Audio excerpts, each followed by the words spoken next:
Oi, gente! Oi! A gente resolveu estrear esse quadro trazendo a música Eu, de Djonga, do último lançamento, né, do último CD dele, Nós. E essa música é muito importante, né? Eu acho que foi bem emblemático, assim, bem simbólico a gente escolher, optar por ela para iniciar esse quadro, né? Essa discussão. Logo quando a gente ouviu, a gente pensou, né, na possibilidade de explorar muitos espaços aí dessa música. Então a gente trouxe pra cá justamente pensando na música e na arte de modo geral, né? Enquanto ferramentas que podem restituir aí a nossa humanidade, o nosso senso de comunidade. Sim. E é isso. E esse quadro, PS, que esse quadro é pensado pra ser um bate-papo, estamos aqui com a nossa cervejinha. Enfim, bate-papo com cerveja, mesa de bar, né? E é um pouco isso aí. Roda a vinheta. Eu vou fazer uma vinheta nova, eu acho. Vai, bota a música pra tocar.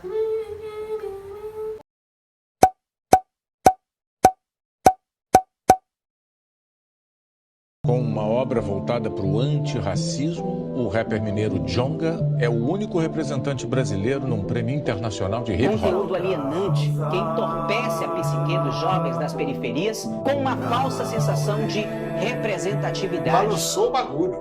Bagulho aí entendido como os velhos cercadinhos socioculturais que perderam sentido. Preconceitos caídos podre. Se eu falasse o negro criminoso, eu seria racista. Então exatamente foi o que eu quis colocar. Tentei colocar que um ato desse jeito seria racista. Um cantor de rap fez um show para milhares de pessoas nesse fim de semana. As cenas de aglomeração chamaram a atenção nas redes sociais. Tô numa casa grande cercado de amigos. Amigos, só tô numa casa grande. Eu acho que é interessante a gente já começar pensando a abertura, né? Eu acho que aqui a nossa intenção não é pensar sobre o que Djonga quis dizer com a música, não. A gente só quer associar trechos da música a discussões sobre saúde mental, né? Eu acho que essa primeira parte já é interessante porque ela traz muitas notícias que já vem com a ideia de contradição, né? Ao mesmo tempo que ele é o único representante, ao mesmo tempo que ele bagunçou as estruturas, ele também é uma pessoa que esteve em aglomeração, né? Que esteve sendo cobrada. Então, eu acho que a música já anuncia, né? O que é que a discussão vai trazer na música. Exatamente. Que lugar é esse, né? Que lugar é esse que ao mesmo tempo que propõe uma humanidade e salvação também é o mesmo lugar que desumaniza, né? Sim, que coloca o erro individual enquanto o erro do grupo. Isso é algo que a gente vai falar também aqui em alguns momentos. Vamos lá, vou continuar. Narrei seu mundo igual Galvão, me amaram, Pique, Silvio Luiz, ó. Vou terminar igual Casa Grande. Cuidei de todo mundo e esqueci de mim. A rua quis fuder comigo, ela era minha amante. Menino, olha o que fizeram com Luther King. Quem caça Simonal, caça Bob, caça Gandhi. De passar batida. Aí eu queria dar uma pausa aqui nesse momento, né? Que é quando ele fala: menino, olha o que fizeram com Luther King. Quem caça Simonal, caça Bob, caça Gandhi. Pra gente pensar aí essas histórias, né? Como é que essas histórias desses homens foram construídas, pensando inclusive o próprio Simonal, que eu acho que era uma história que eu não era tão próxima assim, né? E que eu descobri através da existência do filme Simonal, e onde ele traz algumas falas que eu achei interessante trazer pra vocês pra gente pensar aí. Não só a música do Djonga, mas a elaboração social do erro relacionado a pessoas negras. Por exemplo, Simonal, né, vai dizer: sou o único homem a não ter sido anistiado no Brasil. Outra frase: ainda hoje é insuportável no Brasil que um negro seja arrogante, famoso, rico e genial. E aí isso serve pra gente pensar quando a gente fala de pessoas negras. Simonal foi um homem, né, que foi acusado de muitos crimes durante a vida. Boa parte desses crimes não foram comprovados, mas a sua vida, a sua carreira foi arruinada, né, em torno disso. Então, pra gente pensar como se dá o erro. Um erro pra uma pessoa negra diz sobre um erro individual ou sobre o peso do grupo? E mais, um erro pra uma pessoa branca diz sobre o erro individual ou o erro do grupo também? Porque a sensação que eu tenho é que com relação a pessoas brancas, o erro ele tem caído no campo da branquitude. Então, eu não sou só pessoa branca, eu sou a branquitude. Pensar a própria discussão sobre racismo estrutural, né, como vem sendo feita no sentido de desresponsabilizar mesmo, né, essas pessoas brancas pelos seus erros. E eu acho que esse trecho é interessante, serve até pra gente pensar as ondas de cancelamento, né? Porque já existem pesquisas que mostram que pessoas negras são as mais vítimas dos ataques haters, né?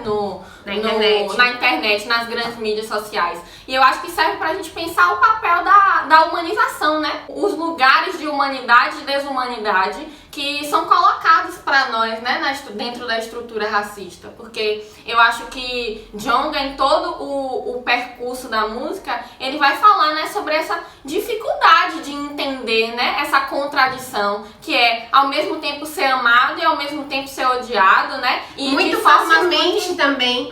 Eu acho que pra nós, pessoas negras, estar na internet é estar, né, nesse campo da dualidade, assim como lá na vida também, né? Eu acho que a gente tá sempre transitando de extremos, né? E como isso diz sobre um lugar de desumanização mesmo, né? Porque ou você é Deus, ou você é poderoso, ou você é incrível, ou você é perfeito, intocável, ou você é o macaco, é o horrível, o sujo, o irracional, o raivoso. Então, é interessante pra gente pensar como as ondas de cancelamento, né, as ondas de ódio, os ataques de ódio na internet, e já saíram pesquisas aí que mostram, né, que pessoas negras são as mais vítimas dos ataques haters na internet.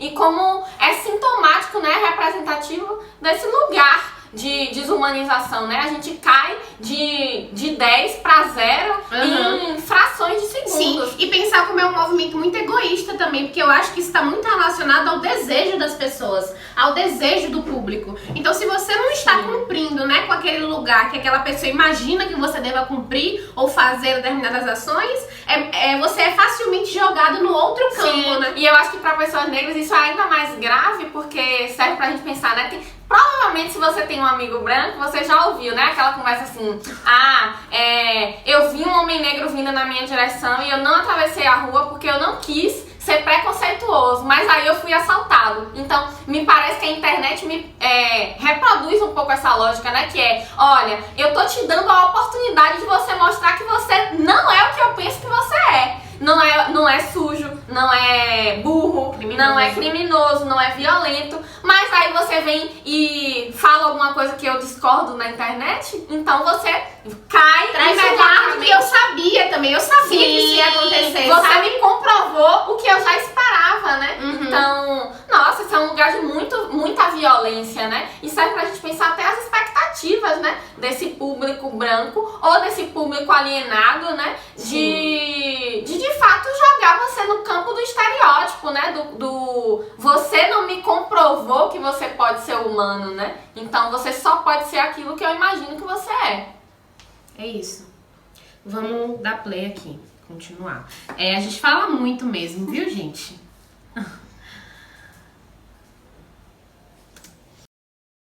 Eu sempre passei longe, fui passando pelos canos e parei onde fede mijo de sangue, ainda bem que foi só uma noite. Admiro os cria que tiraram mais de 11 anos. Desgraçado tirou o resto da minha inocência. Eu nem vi passando e acabou minha adolescência. O que é seu, inclusive suas contas. Acerta com Jesus que justiça é consequência. Antes de ser eu, sempre quis ser nós. Agora só quero ser nós sem deixar de ser eu. Acho que esse ponto aqui é interessante pra gente pensar, né? Sim. Essa frase que ele fala. E pra fala. quem esteve aí em cursos com a gente, né? O Afetividade e Solidão, o Autoconhecimento e Práticas de Autocuidado, provavelmente já ouviu a gente falar, né? A gente cita muito esse trecho da música de Djonga, porque é bem emblemático, né? Traz de fato a ideia do que é que a gente tá pensando, né? Sobre saúde mental. Então, ele vai falar que antes de ser eu sempre quis ser nós. E agora só quer ser nós sem deixar de ser eu. E eu acho que traz essa lógica também, né? Me lembra muito a frase de Neuza, que provavelmente vocês já me ouviram falar também, porque eu falo muito essa frase.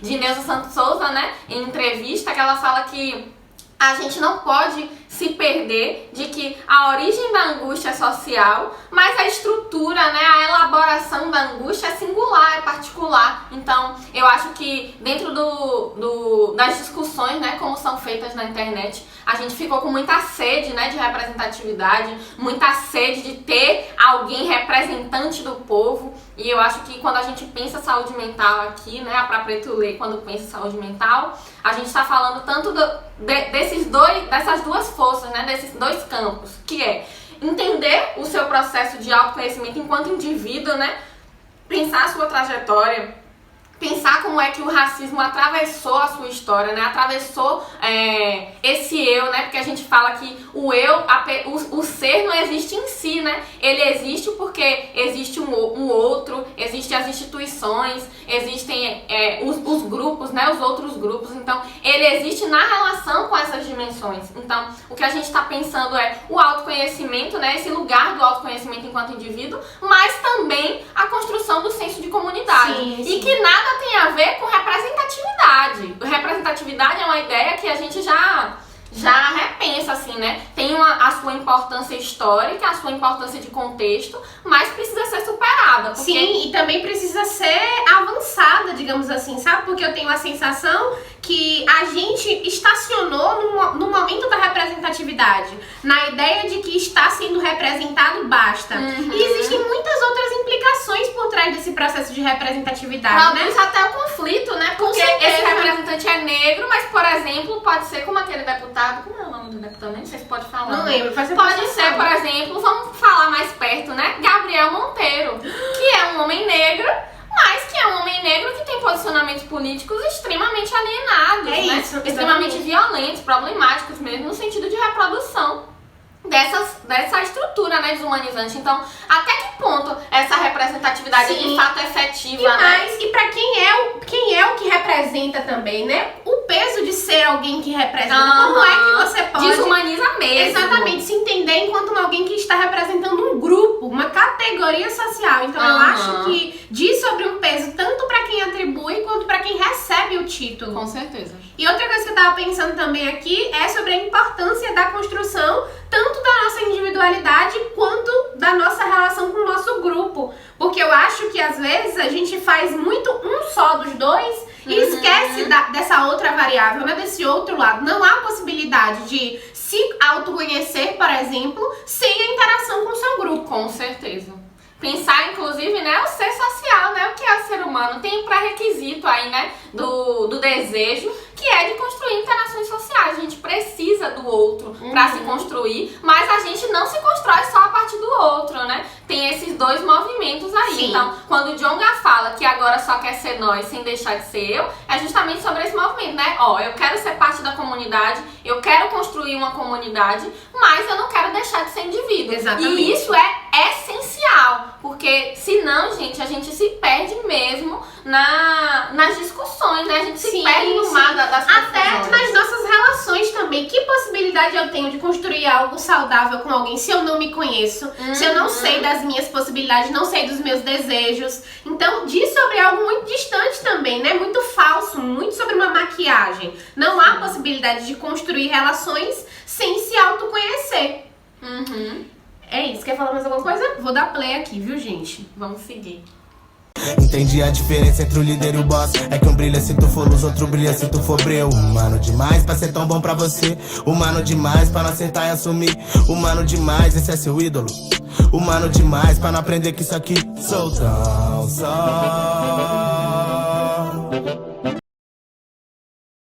É interessante, né? Volta aí a parte pra eu poder ler.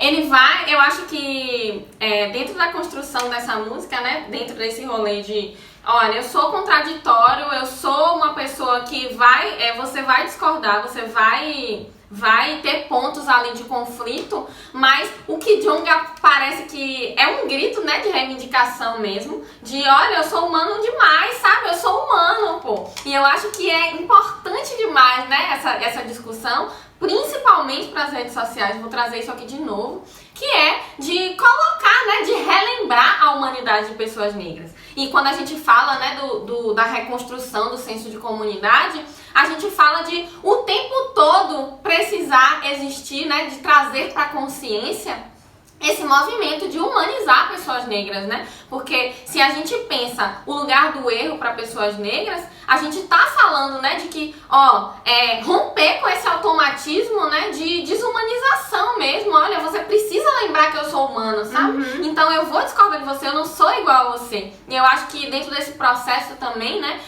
Djonga repete muitas vezes, no início, no meio e no final, essa frase, né, de tão só, tão eu.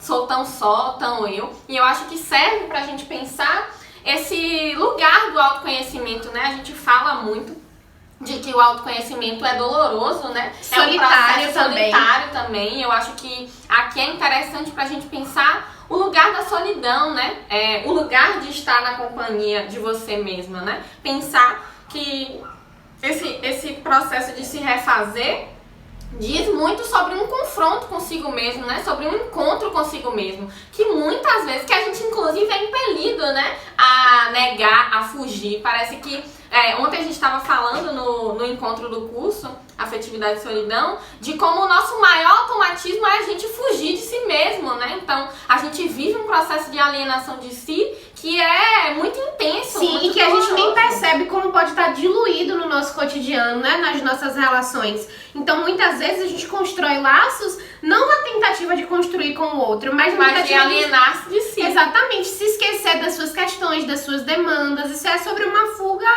bem natural, assim, né? Bem comum. Sim.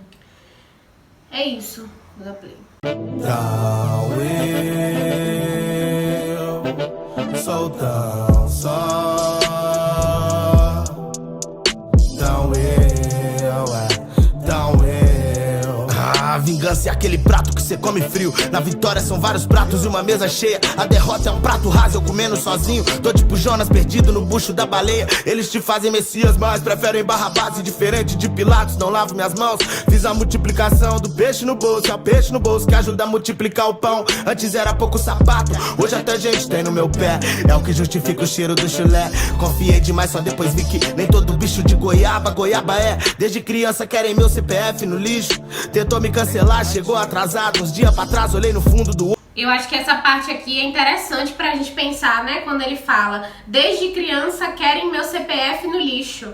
Tentou me cancelar, chegou atrasado. Eu acho que diz muito sobre esse processo de extermínio mesmo, sabe? Da população negra, que não gira em torno apenas da vida adulta. Existe aí um processo de mortificação que vem desde a infância, que tenta levar, né, os corpos das crianças. E não só tenta, como consegue também. A gente tem muitas notícias aí que falam sobre esse processo de mortificação do ser. Sim, é interessante a gente pensar que agora a política de extermínio, né, o projeto de extermínio, não é mais encabeçado apenas pelas instituições, né? Pensando a instituição Polícia Militar, por exemplo. Mas isso aqui, ó.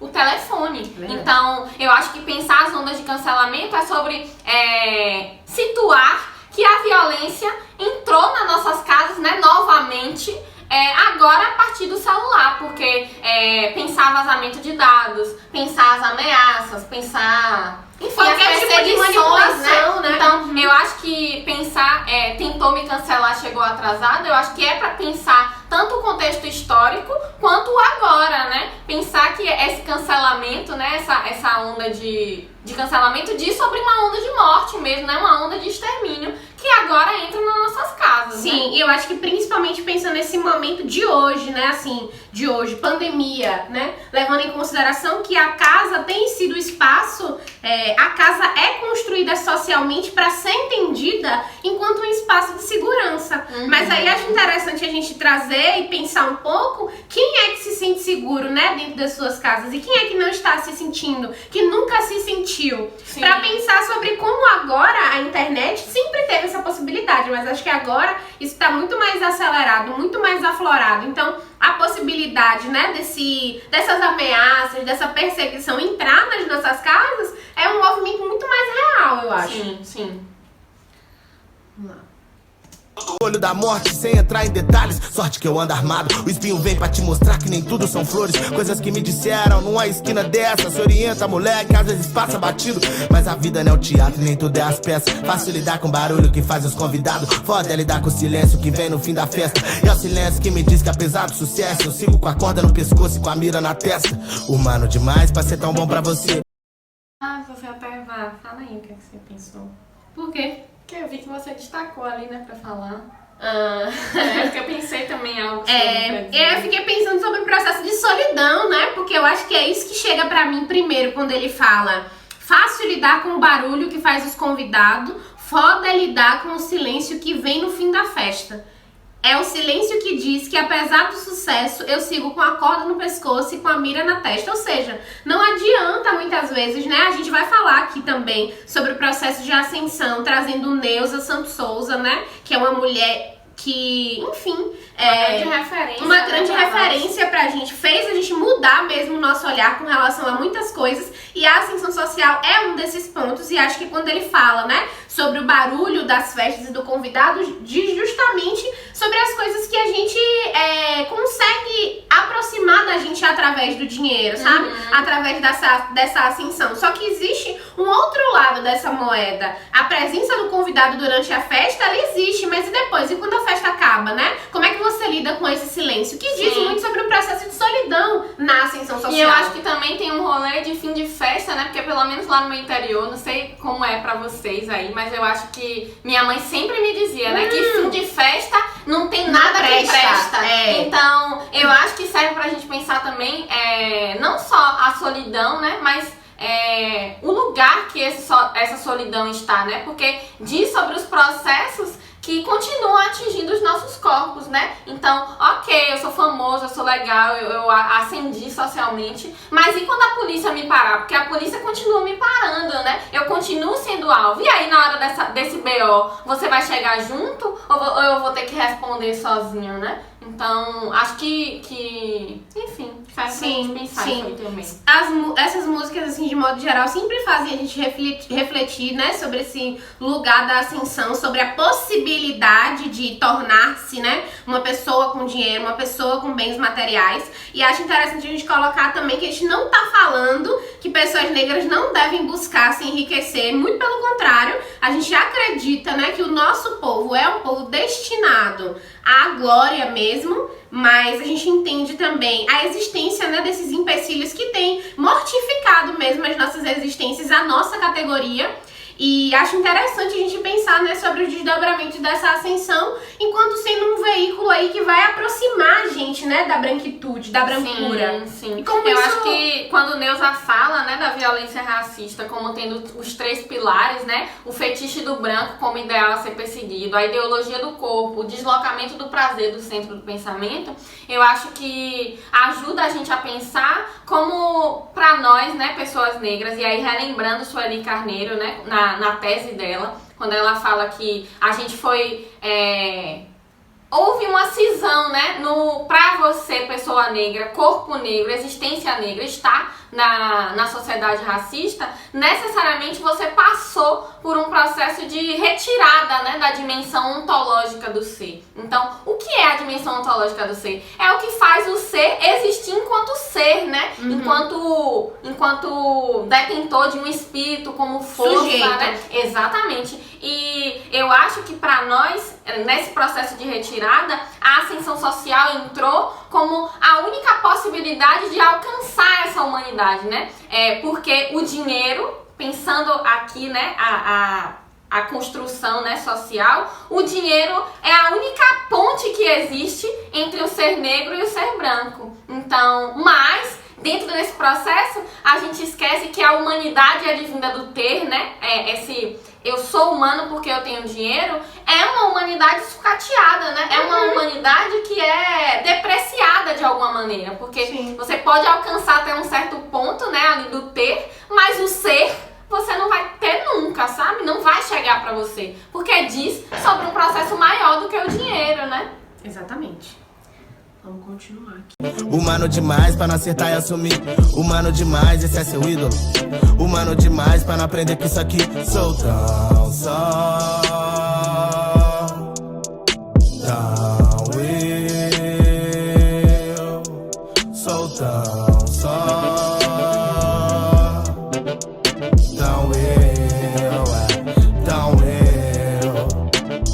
Ganhei o mundo quando perdi a mim mesmo. Perdi o jovem eu, perdi aquele cara cheio de tesão, bem louco e aventureiro.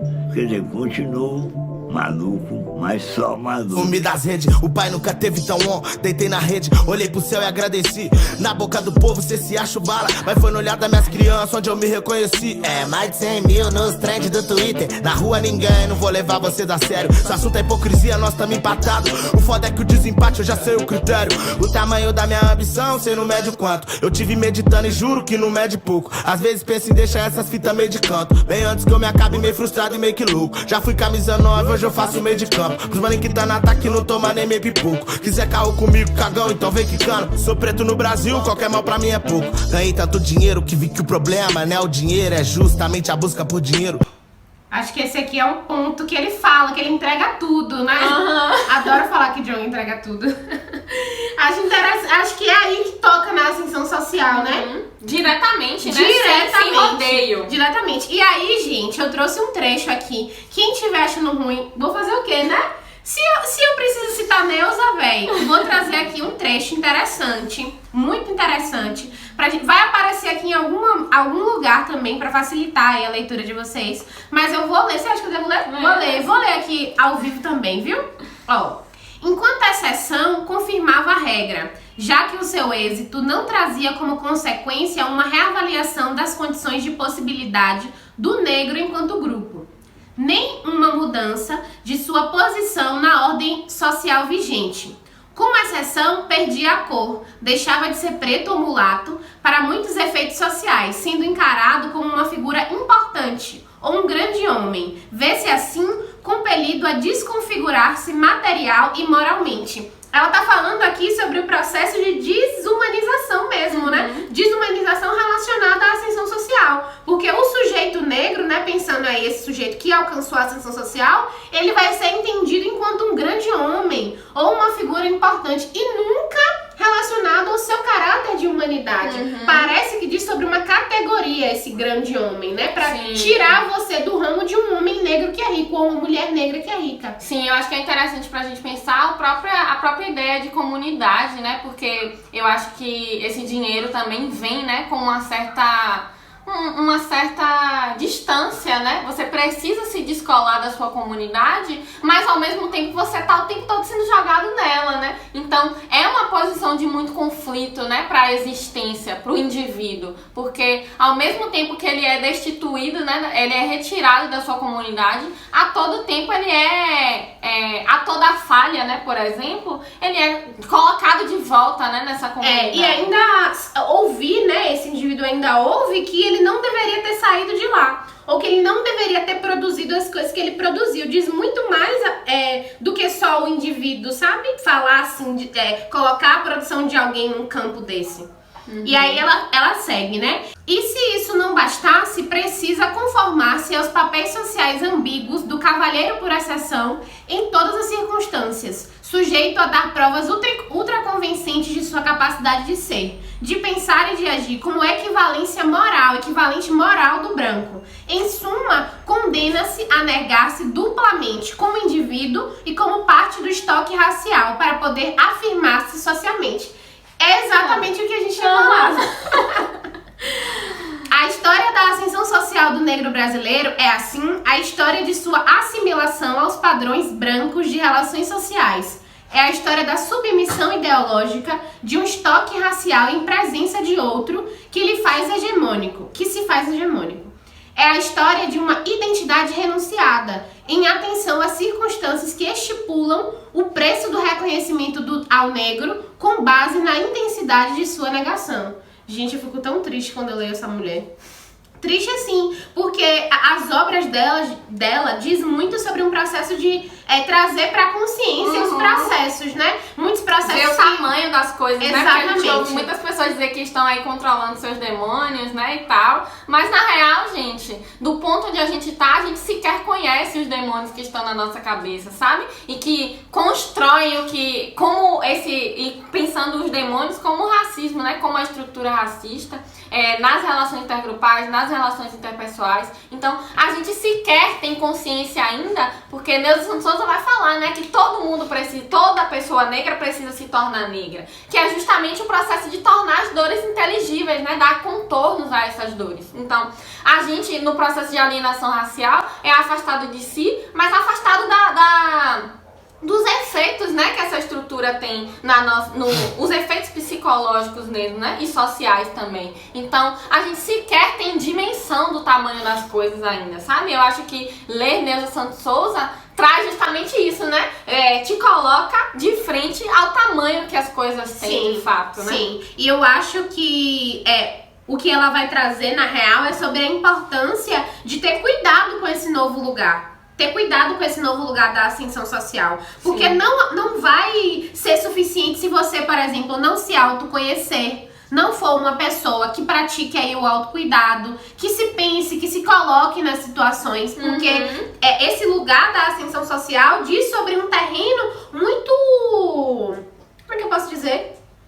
Instável. Muito instável, qualquer coisa pode acontecer, né? exatamente. E mais, o contingente de pessoas brancas ricas que muito provavelmente vão estar ao seu redor nesse momento é um número grande. E aí a gente fica pensando que essas influências, elas de fato podem acontecer, que pessoas brancas de fato podem se colocar, podem falar coisas, e aí daqui a pouco você já tá se reparando, daqui a pouco você não tá mais gostando da forma que você fala. É isso, só a presença, né? Quando a gente fala que todo corpo é um território, né? Todo corpo, existência é um território político, a gente pensa como apenas o espaço, né? Apenas estar em um espaço que você já é indesejado, né? Você já é incompatível, porque o espaço foi pensado para pessoas brancas, já faz você se questionar. E aí você, por exemplo, tá lá pensando sobre transição capilar, passou pelo seu processo, e aí você está num espaço com pessoas brancas, e quando você volta pra casa, você simplesmente brotou na sua cabeça que você tá incomodada com o volume do seu cabelo. Exato. Então, é interessante pensar como apenas os espaços, só os espaços, nem precisa ter alguém, sabe? Só os espaços já constroem essa noção de inadequação, né? De não pertencimento e de tentativa, né? De buscar se movimentar para alcançar esse ideal, né? Pra de alguma maneira também se afastar do que é ser negro, né? Exatamente. Meu Deus, me perdoe, deixa entrar no céu.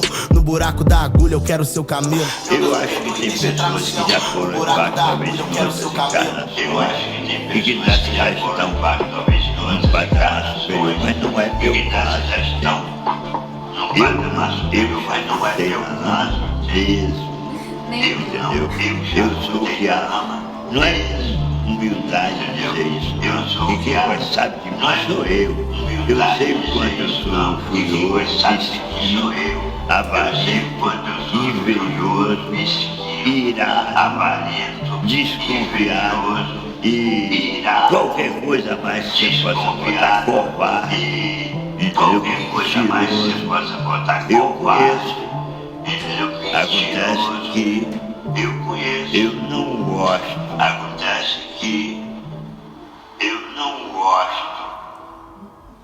Eu acho que é incrível esse final, né? Fecha com chave de ouro mesmo, amarra as ideias, que evidenciar de fato, né, a importância desse processo de autoconhecimento para que você possa falar sobre você, né? Quando Lélia Gonzalez fala, né, em Racismo e Sexismo na Cultura Brasileira, ela fala que a gente foi falado, né? E ela coloca que o risco que a gente assume é o de falar com todas as implicações. Exatamente porque a gente tem sido falado, tem sido infantilizado, né? No sentido de que alguém fala sobre nós. E o risco que a gente assume é da nossa própria fala, né? Então, é importante que essa fala venha, né? De que eu sou tudo isso de ruim aí, mas quem conhece e sabe de mim sou eu. Então eu posso falar sobre isso, né? Então, a importância do autoconhecimento nesse processo. E de se humanizar também, sabe? Porque às vezes uma coisa que a gente sempre percebe é o quanto as pessoas desumanizam a presença dos sentimentos considerados ruins, né? E aí eu fico pensando como a gente precisa começar a perceber a raiva, a inveja, o ódio. Exatamente, como sendo, né, sentimentos aí. Não gostei não, vou repetir. Porque eu falei de mentira, depois falei de raiva, eu acho que são lugares diferentes. Sim, eu acho. Eu falei o que mesmo? Sim. Outra coisa também que eu acho interessante a gente pensar aí é sobre a existência dos sentimentos ruins, né? Como, por exemplo, a ideia da raiva, a ideia da inveja, porque muitas vezes essas construções são colocadas no campo da maldade, né? Eu não quero ser uma pessoa mentirosa, eu não quero ser uma pessoa raivosa. E a gente precisa entender que perde dos processos, dizem né, sobre exatamente, também, e dizem sobre condições naturais mesmo. É normal sentir-se raivoso, né? É normal sentir inveja. Inveja não diz sobre tirar do outro pra ter. Diz mais sobre querer ter algo, né? Exatamente, a existência de uma falta aí, de algo que você sente falta. E acho que é isso, né? Por hoje é isso. Comenta aqui embaixo se você gostou. Comenta músicas que você conhece ou e que você acha que vai ser incrível aqui também. Algum poema, algum texto que a gente traz pra cá também pra pensar elementos da saúde mental. E até a